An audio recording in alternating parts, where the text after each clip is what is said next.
What is going on, guys? Welcome back. Commentary for you. Want to thank my sponsor, Steel Supplements. Link and discount code down in the description. You also know I'm a Weeble. Prefer to what's your best promotion in the pinned comment. All you need to do, click the link, open an account, agree to the terms and conditions. They are going to give you free stock.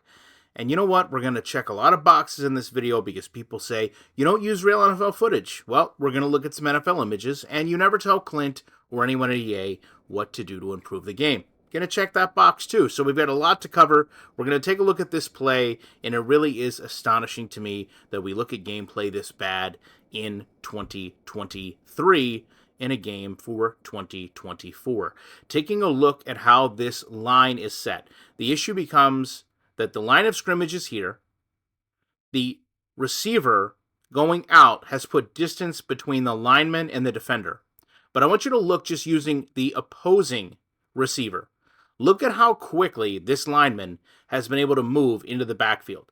And I want you to take a look at actual NFL images here and notice that those linemen don't set the pocket this way. The line should control the depth of the pocket, but not to this degree, where you literally have a position here where players are able to go so far back that the quarterback runs into them. Now, I know some people will sit there and say, well, this is an AI issue. As the quarterback drops back, he should be able to recognize that the lineman is here. And I will say, in this moment right here, you're absolutely correct. The game should be intelligent enough to understand that the quarterback is going to run into the back of a player, but the player also has to be intelligent enough to not put himself in that position to begin with. Because rather than protecting the quarterback, he's actually impeding the quarterback. He might as well be a defender at this point. He's impacting the throw. He's impacting the throwing lane. This could easily cause a fumble. It's just pointless to have a defender not even touch a quarterback, but have so much impact on the play. I want to go back and I want to look at a couple things here as far as just going back and forth on a static portion of the field. Look at the movement these players exhibit. It's just not proper. There is so much movement on the line that does not need to be there. No wonder you have confusing things that happen. So I want to just show a little worksheet right here when Clint's playing the game where he can kind of follow this flowchart. Did blocking like this get me cut? Yes or no? Keep it, fix it, and then we'll get Madden 25. Don't even have to go to this point. Don't even have to look at actual NFL footage and then revisit the game, see what the game does, and understand that in real life what should be happening is that lineman would be pushing. He would push the player out of the play and then let the quarterback step up into a pocket. So all of this can be fixed very simply. All of this can actually be programmed to be proper. Really, to do this right, all you need is that pushing animation where the defender goes way too far beyond where he needs to. The lineman engages the block, pushes him beyond where he can be a threat to the quarterback, and allows the quarterback to have all the room in the world he needs. That's why it's critical that we do two things. Number one, we don't hold EA to actual NFL football because it's pretty clear. They can't even stand up to basic logic. NFL football is the highest level of football in the world. When we're looking at two players running together on the same team because they don't even recognize they're on the same field, it's really difficult to try to parlay that over into the highest level of anything.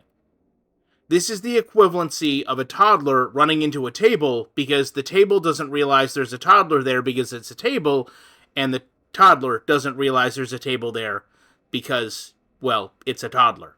We literally just watched that play out in an NFL simulation when a quarterback ran into the back of a lineman because he was unaware the lineman was there, attempts to throw the ball, and of course, the lineman stood there because he had no idea the person he's supposed to be protecting is running directly into him.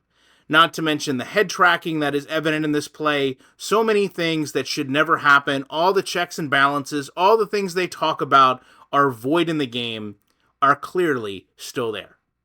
But as I said, from an offensive line perspective, Clint, this I will let you have full use of. You can print it out, you can blow it up, you can put it on a keychain, you can put it on your wall, you can put it in the bathroom stall.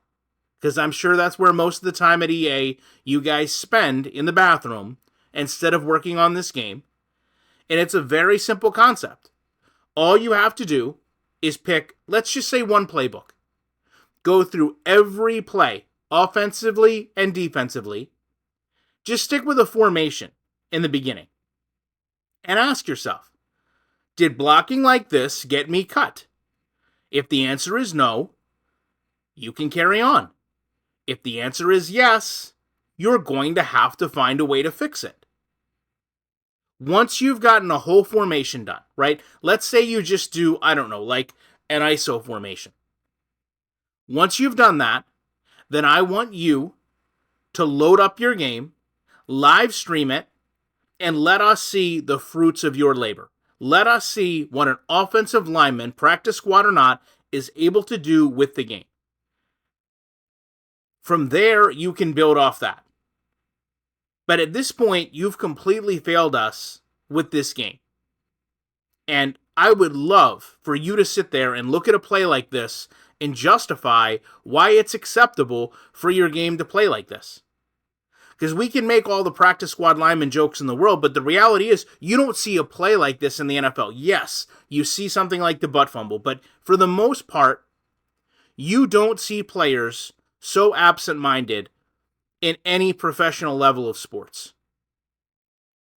I've seen players collide while they're running. I don't know that I've ever seen a player run into someone that's supposed to be blocking for them when it's the quarterback and a guard or tackle. It just doesn't make any sense. But there's so much of this game that doesn't make sense. And that's why when we go back and we talk about the things you add, your X factors, your superstars, your slide protections, none of those things matter. Slide protection does not matter when the game is this broken. When people come to my channel and say, sliders fix this. When people come to my channel and say, you should have done this, XYZ, I know how to fix this. You're not Clint Oldenburg, the practice lineman. Only he is able to go in and adjust this game. Sliders don't change programming. We talk about it all the time. They just don't. These are deep-rooted issues in programming for players to not understand what's going on in a field. And when you have issues like this, it makes it easy to understand why players can't catch the ball properly, why referees can't enforce the rules properly, why a fumble can't be picked up correctly. Because look at how these players that have set, determined motions are handling things that are relatively simple. Drop back and throw the ball. And I'll close with this argument. No one should want to win a game like this. This is a positive play for me because I was on defense. But can I be happy about this play? Can I replicate this play? Can I go back and have something like this happen again in a clutch moment on fourth down when I need it to? No. Because this is just playing a broken game. That's all Madden has ever been. And until things change, it's all Madden will ever be. And because of that, you know I will be back in the week with more commentary.